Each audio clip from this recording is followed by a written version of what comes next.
I'm calling my friend Ken Leung today. Ken is a Perth-raised Malaysian Chinese, and we met during COVID. Ken is a creative director and has worked for some massive fashion brands, so we share a lot of mutual friends. I want to exchange stories with him as we both have fierce Chinese mothers. Our partners are Caucasians, and we are both parents too.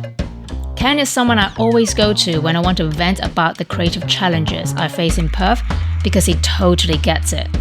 Listen to my beauty tips on how I help my mom to have amazing glowing skin. Hi, you've reached Emma. Sorry I can't make it to the phone right now, but if you leave your name and your number, I'll get back to you as soon as I can. God. Thanks so much. Bye. He's not picking up. Hello, Ken, pick up the fucking phone now. Brilliant. That was good. Let's try it again. Hello. Hello, Ken. Why don't you pick up my phone call? How you doing? I just left you a message with swear word in it. So for Emma. It's my favorite kind. How was your Japan trip? It was good. Amazing. Oh God, it feels like ages ago. It was intense. We were there for like a week and went to Osaka and Kyoto, which is super fun because usually I go to Tokyo. Yeah. So it's nice to see different things. Kyoto, I could actually live there. It's amazing. Like 100%. It's so like it's a really good sized city. It's got obviously all the temples and everything, but it's like you can go out to the mountains in half an hour. It's busy but not too touristy. It's super nice. Oh really? I thought it was really touristy because everyone's there. Well, I mean it is, and I guess we went there in high season, but we found some like nice quiet temples, and there's like just different things that you can go to and enjoy away from the tourists as well. But yeah, so the main tourist spots are super busy. I want to go next year. I mean, after Christmas sometime. We have to get your tips. Did you go just for a view or with your parents? Say again, sorry? Did you go just for a view or with your parents? Oh, no, yeah, just the four of us. Yeah, no, I wouldn't travel with my parents. Oh my God. When was the last time you went with your parents on vacation? So it was probably Dad's 70th birthday. So we flew to Malaysia. So my sister flew from Perth and I flew from New York. So we met him there. But generally, my dad loves to travel by himself anyway. Oh, wow. And we were going at such a fast pace. And it was literally a last minute trip as well. Like Emma found cheap flights for like $670 and like, Osaka, let's do it. So there was like, I don't like to plan my trips far ahead. Yeah. I think my parents do. Oh, wow. Last time I went on holiday with my parents, my dad passed away a few years ago. Well, many years ago. Yeah. Eight years ago. So last time I went on holiday with him was, I think when he took me over to UK for my boarding school exam entry. Yeah. So that was like when I was 12 and 13. My mom, I think, was at least, I don't know, like before I worked at Vogue. So that was at least 15 years ago. Yeah, yeah. I'm not sure whether I can do it. It's just, I mean, they're getting old, right? I mean, you feel bad. But at the same time, I'm a very realistic person when it comes to family dynamics. Yeah. Do you know what I mean? Yeah.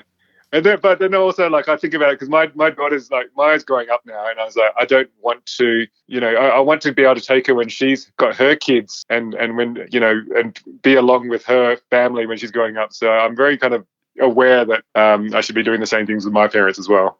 Yeah, but don't you think that sometimes, I don't know whether it's like a Chinese family thing, that I think parents, we just have this idealistic world of, it's very different from reality. Like a lot of my friends don't really get along either with their siblings or parents, and then they're forced to be in situations because they're blood binded. So that's binded by Asian obligation? Yeah, definitely. Yeah. And I think the whole parents guilt trip thing, they always do that, don't they? Oh, totally. That's part of being a parent. And I'm very lucky. I mean, you guys too, but I've lived away from that for such a long time. I've lived a very selfish life. Yeah. Just like away from my family. So now that we're back with the family, there's all those things, the obligation, everything, it comes up. Also, I'm a guy, so I get to kind of be a little bit more aloof. Yeah. I think there's a lot more pressure on the girls, to be honest. Yeah. I mean, not in my case, because I'm basically a man. So you've got 2 kids, but your style of parenting, because you're brought up, in the Western country. Yeah. compared to your parents, right? What are the biggest difference, like your parenting compared to your parents? I mean, I guess, I was raised in Australia, so it's not like I was raised in Asia, and my parents were working a lot. They were immigrants, so they had to work to make a living here, so they weren't around as much. So even like nowadays, I think that kids aren't left alone as much or aren't left to their own devices. And this was in the 80s, so back then it was a lot safer. So I do remember, like myself, I was a little bit more by myself, raised by TV a little bit more.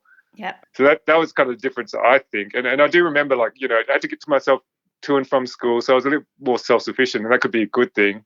But now with my kids, at the moment, I'm around a lot more. Yeah. So they're a lot more, helicopter parented. And to be honest, when I was younger, I wasn't around because I was traveling so much. So now that I do have the time to be around Maya and Tenzin, I can drop them at school, and I kind of take that as a blessing to be able to do that. And because my parents didn't, and I'm sure my parents would have wanted to drop me to school, but, they just weren't able to because of work. So just being around a lot more in terms of parenting. And there's positives and negatives to that. Obviously, my parents are, my kids are a little bit more babied. They don't know how to do shit for themselves. But at the same time, they're probably, hopefully, quite connected to us versus, growing up, coming home to an empty house and all that sort of stuff. No, I mean, I totally hear. You know what I saw this morning on some post on Instagram? I think it was some kind of news channel. They were saying this one psychologist, doctor, was saying how parents these days have ruined the confidence of children by, dropping them to school by car and all of that. Yeah, yeah. And then they were comparing statistics of, like, in Japan, there's like 90%, kids go to school by themselves. In Scandinavia, they, it's like 70%. And then in Australia, it's only 30%, blah, blah, blah, blah, blah. Yeah. It pisses me off when I see things like that because, and then they always go back to, well, when I was younger, back in the day, I'm like, stop fucking saying that, because back in the day, I'm not saying that there are no pedophile or, perpetrator then. Yeah. But it's not as widely spread as now, right? Because of social media and internet and stuff. Yeah. But we're not living in a safe world. Like whenever I, drive my kid to school and I see really young kids walking by themselves, I almost feel like just driving right next to them and just like chauffeur them, just in case. Yeah.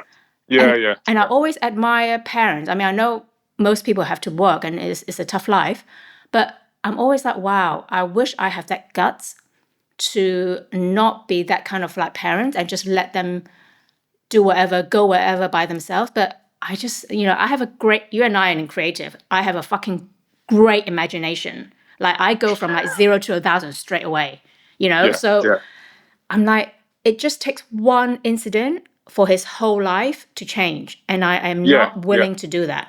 Yeah, and those sort of incidents pop up now and then. They just remind me, like, I just can't relax too much, and I can never relax when I know that they're out there. Even my daughter just catches the bus home by herself sometimes, and I'm still like, oh, do I have to wait for her at the corner? Yeah. I think it's just a new generation of parenting, and even like driving Maya to school, for instance, that's my bonding time with her. Like I look forward to that every day. Like she puts her music on, and we get to kind of talk about music together or stuff. So, and it's like, it's casual bonding time. You're not like forced to, interact with each other. It's natural. Yeah. So, and also, talking in the car is the best. I heard that from so many parents, and then, child psychologists saying when they get to like teenagers, it's best to talk in the car when you talk about sensitive topics. Yeah. Because you're not looking at each other and you're just driving, right? And they're at the back, they can roll their eyes all they want, but you can't kind of don't see it. Yeah. But did your parents hit you and slap you? Because it's so normal back in our days. Oh yeah, for sure. I got the ruler, and I think my sister got the wooden spoon more than me because I was the oldest child and very compliant. But yeah, there was that sort of stuff as well. It was more from my mum's side. My dad, he was like the brooding dad type. So I was scared of him sometimes because when he lost it, it would happen. But yeah, as a child, it was very different from today. Actually, I do remember my punishment, and this is very Asian, was to squat facing the corner until, and I can't remember how long for, but I remember my legs were quivering, and my mum would hit me on the back of my legs to say, keep going. Oh my God. That is a squat. Oh my God, that is so hilarious. So your mum is fierce. Yeah. Oh my God. I mean, and the stuff that happened to her when she was young, that's another level. So I guess every generation it gets taken down a notch. This corporal That punishment. is hilarious. Like the squatting is Yeah. so Asian, so Chinese, right? I Yeah, remember. yeah. So I got hit because I'm the youngest of 4 girls. Yeah. And I'm a twin. My twin sister's always been a goody two shoes when she was younger. Yeah. And I honestly feel sometimes that because my dad wanted a boy so badly that sometimes they kind of treat me like a more boyish character because I'm very different from all my sisters. Yeah. And then I remember my dad's the same as yours. Like my dad never hits, never like scream or shout, never. Yeah. And he's just very quiet. And I don't know how he thought he can get a boy because he's like the only boy out of 9 sisters. So I'm quite surprised he's not gay to start off with. But I remember I used to get hit a lot by my mom because I was so naughty. And then in Hong Kong, where I grew up, that we used to live on the 9th floor in an apartment, right? And then one time my mom pissed me off. I think I wanted to go and visit my grandma, her mother, and she wouldn't let me because she's busy with 4 kids. So you know what I did? So we lived, we had a room, and then my sister lived on the top bunk bed, and I'm at the bottom.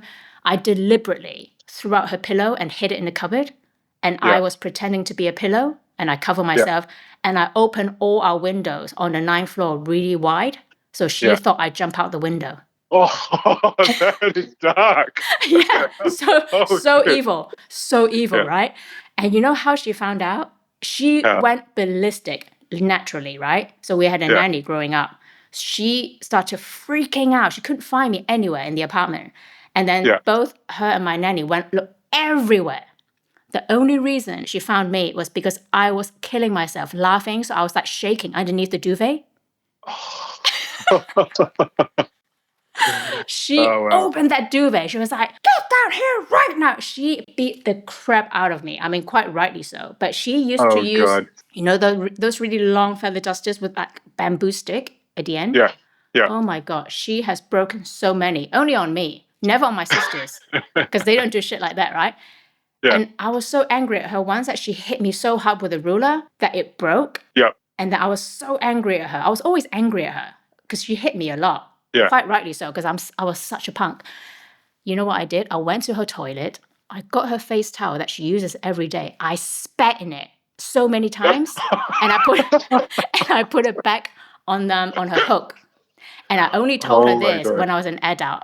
Because we were talking about skincare one day, and I was like, my mom was just like boasting about how great her skin. I'm like, do you know why, mom? Because she could not fucking believe it.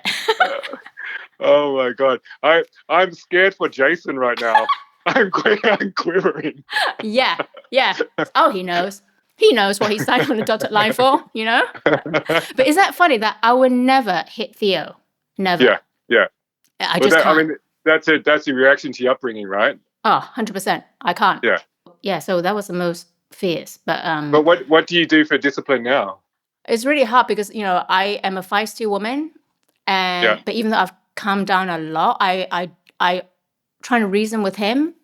But then sometimes I just can't help it, Like he had a play date a few weeks ago with a friend, and they dropped candies everywhere in our kitchen, like everywhere. And I was working in my room, and I came out, and inside of me was like, don't go off because his little friend is here. Don't embarrass him. I couldn't help it. I mean, I just couldn't help it because that means that I have to stop what I'm going to do and wipe the whole floor. I'm germophobic and I'm like a clean freak. So I had to do everything. And I thought, those powdery candies, I thought it was those. You know how hard it is to clean those? So I was fucking furious, right? But it wasn't at the end. And it was just big, Smarties candy, which is fine. Yeah. And while I was having a go at him, not his friend, of course they were a bit oh my God, And I felt so bad. I always feel so bad after. I'm like, why did you do that, Grace? Stop. It's no big deal. It's no big deal. It's really hard sometimes. I mean, I can do that maybe 3 times out of 10. Yeah. But, you're a lot calmer. I don't know how you are when you're mad at your kids. Yeah, I mean, I'm more like my dad. So I'm brooding and I'll internalize it. And I don't snap that often. Wow. But I do lose it once in a while when I just feel just overwhelmed by everything. Give me some tips. I don't know. I think it's just the way I am. Yeah. Is Emma a bit more feisty? Well, I think she will discipline them more on a daily basis. And she has to deal with a lot more than me. But she's definitely the one that will discipline them and shout more. Yeah. I think me, I will lose it once in a while, but I think that when I lose it, then it has more power because it's less common. Yeah. I mean, do you guys argue in front of the kids sometimes? Oh, for sure. Yeah. Well, with each other. Yeah. Yeah, of course. Yeah. So we do that as well. I mean, not often, but we do. We have done, and I feel so bad about it because people are like, don't let your emotion get to your kids. Like I've had people very close, family members saying to me, because I'm so anxious about my kid that I'm a worrier. I worry a lot. I think moms tend to worry a lot more than dads. Yeah.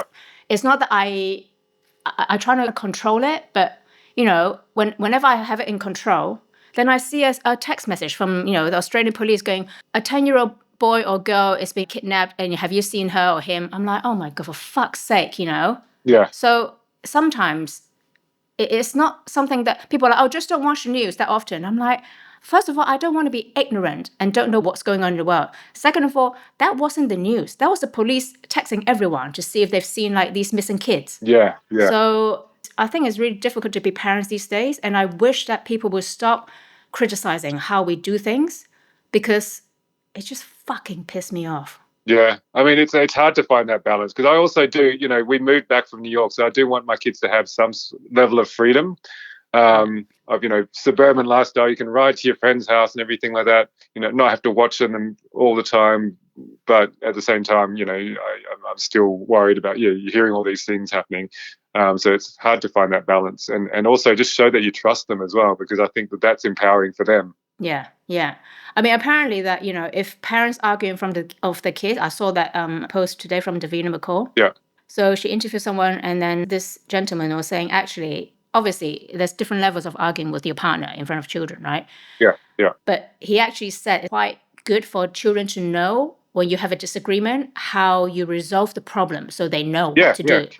Yeah. So that was kind of like, phew, I mean, it's not like this guy's validating every time we argue, but it's just another way of looking at things. Yeah, so it's a lesson on how to deal with conflict or how to navigate conflict. And then, I also read that something about you don't always have to have a resolution in front of the children, but, the next morning or whatever in the afternoon, if you are obviously, you've worked through it aside and found the resolution yourself, I think that's helpful for the kids to see that you can always find a resolution.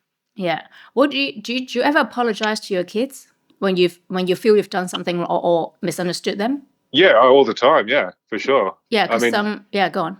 It's. I mean, that's another hard thing to do as well, right? To swallow your pride, and it's hard to do in anything in life. I think that sense of showing that sense of humility, and just owning the responsibility or owning your mistakes. That's a good lesson to teach them as well, and it's hard for me to do sometimes. But I've told my kids off wrongly before, and oh shit, I'm so sorry. Yeah. I actually do it often. I don't have that kind of ego when it comes to apologizing to people when I've done something wrong. Yeah. And I think I learned that since I was young because my dad, he loved horse racing. Yeah. And he used to buy all these very expensive ornaments around our place. And then I think one time I was dancing, probably like drum and bassing at like age of 10. And I knocked over one of his most beloved horse ceramic, crappy looking, whatever it is. Yeah. And I knocked it over and I broke the tail.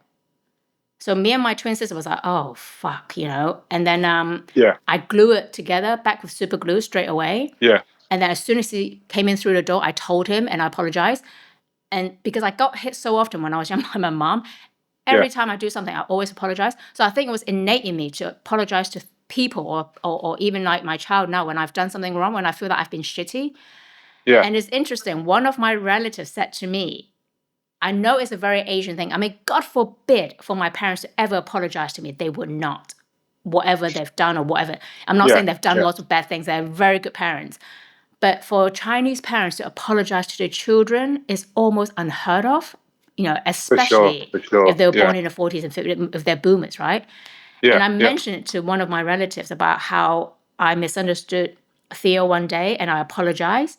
And my relative said, why would you do that? You are the parent. You are the authority. I'm like, wow, that is kind of weird to me to hear.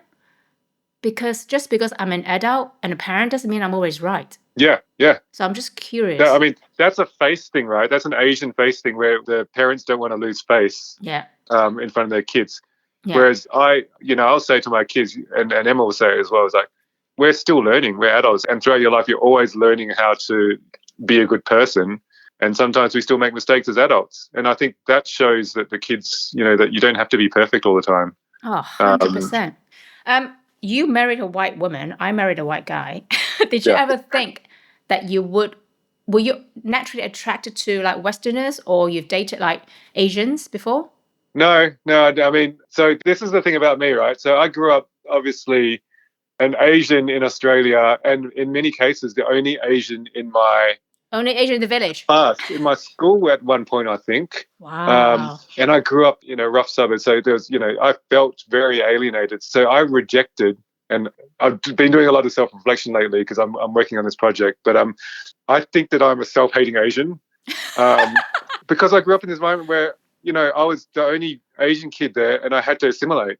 Yeah. I had to fit in somehow because otherwise I'll get teased and bullied and the shit beaten out of me, to be honest. Did you? So I had to be as Australian as possible. So in many ways, I don't see myself as Asian.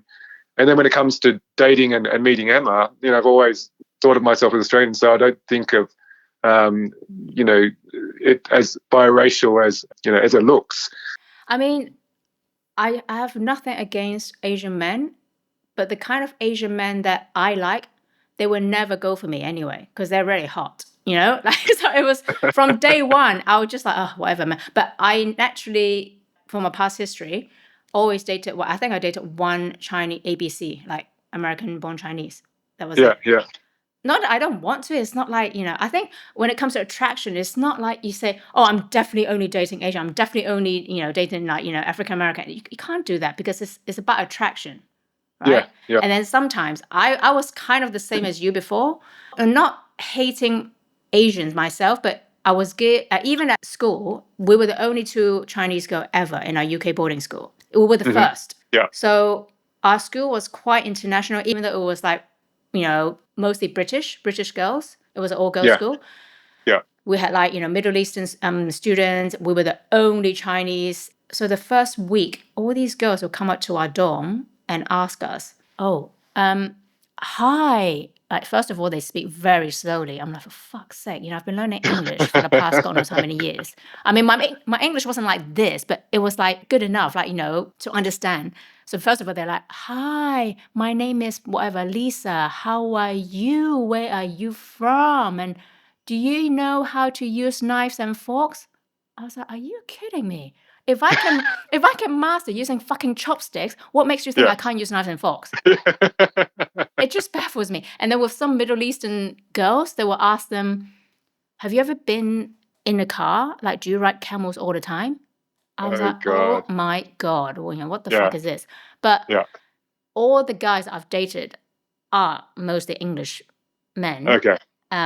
Who would have thought that I would end up with an Italian Australian? Because I said to Jason, I'm like, I always knew since I was young I was going to marry like a guaylo, which means, a Caucasian guy. Yeah. Just because of my character. Even I'm sure deep down my mum knew anyway, because I'm so. Also, they make the best children, mixed race children, the best. Well, sometimes it could go very wrong though. Have you seen those mixed children that don't look very good, but the parents are really good looking? I'm like, what happened? No, I haven't seen that. You haven't? Oh my God, I need to send you pictures. It's a whole Instagram feed. Did you ever thought, what kind of parenting style would you guys combine together? Sometimes I'm like, oh, it's lucky that Jason and I are on the same page. What if we were so different? Then it would be trouble.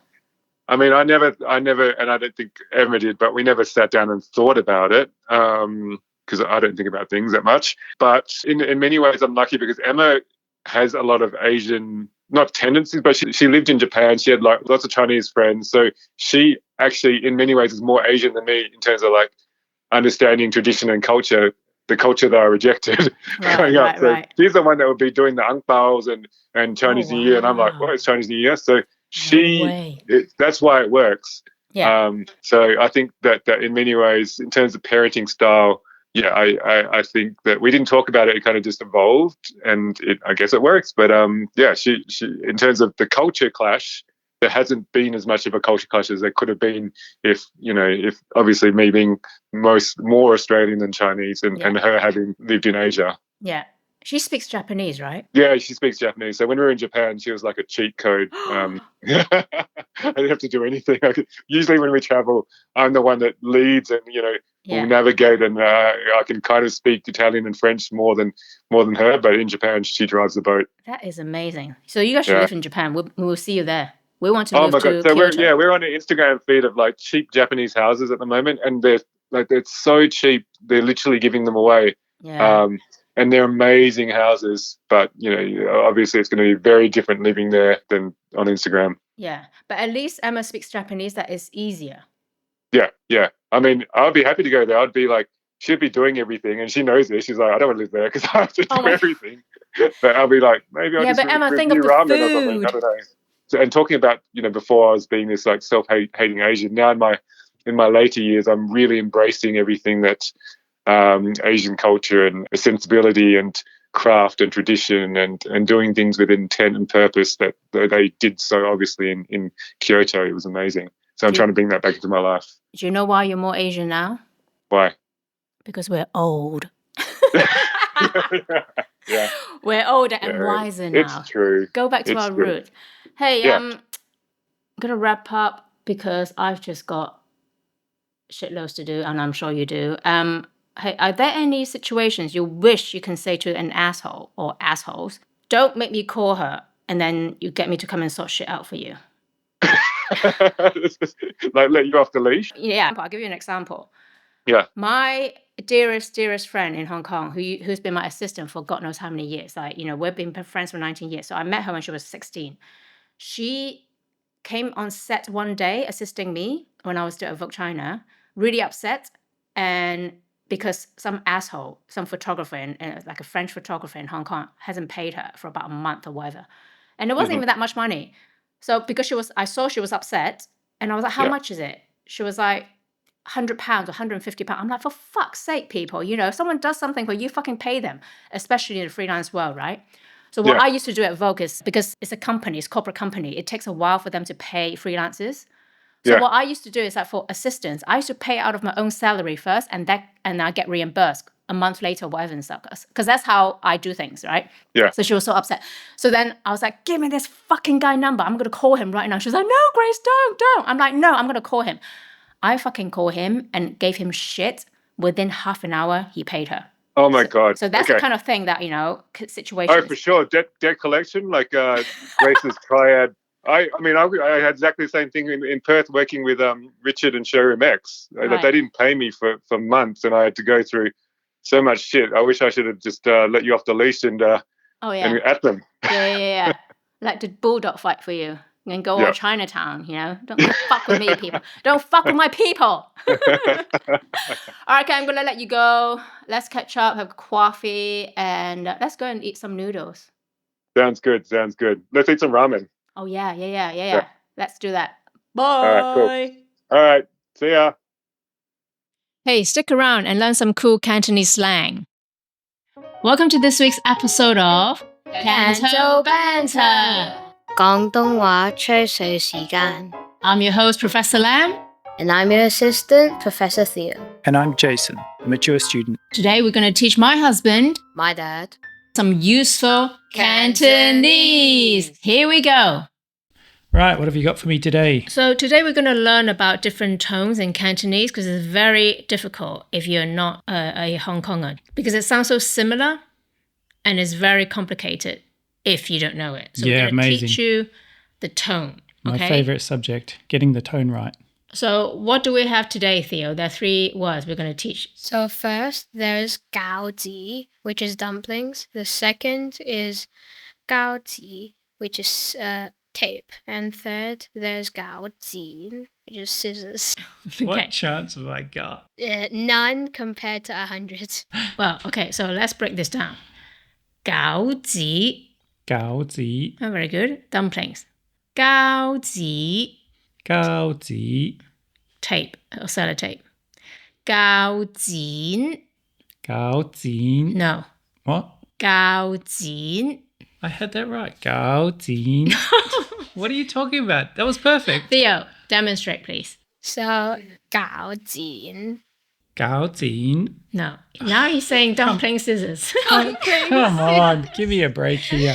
No. So for the first word, 高 is just one the same tone all the way. It doesn't curve. 高 Yeah, and then 紧, which is 高级. No, now you're saying gao. It's gao jin. Gao I don't think jin. the hand gestures are helping him much. Listen. Listening. Gao jin. Gao jin. Really? It's 搞紧. Now you say, no, you say dumpling scissors, which means What does dumpling scissors mean? God knows. okay, again. 高 Maybe 级. close your eyes. 高级. No. No, listen, close your eyes. Okay. 高jin. 高级. I think it's just the accent. Am I getting anywhere with this or no? I think it's a lost cause. I think we should end the episode right now. Yeah. Can we do another word? This is not happening for me. This is not happening. If you enjoy my chat today, please tell a friend, write a review, and give me a 5-star rating to help me climb the chart so I can get the exclusive deal. As if. Follow me on Don't Make Me Call Her on all social media platforms. Don't Make Me Call Her podcast series is produced by Hero Production. Music by Lindsay Lai at lindsayli.com. Thank you to all my guests. A big thank you to Jason and Theo Capobianco for joining me each week. Now, pick up the phone and call someone you care about. Bye!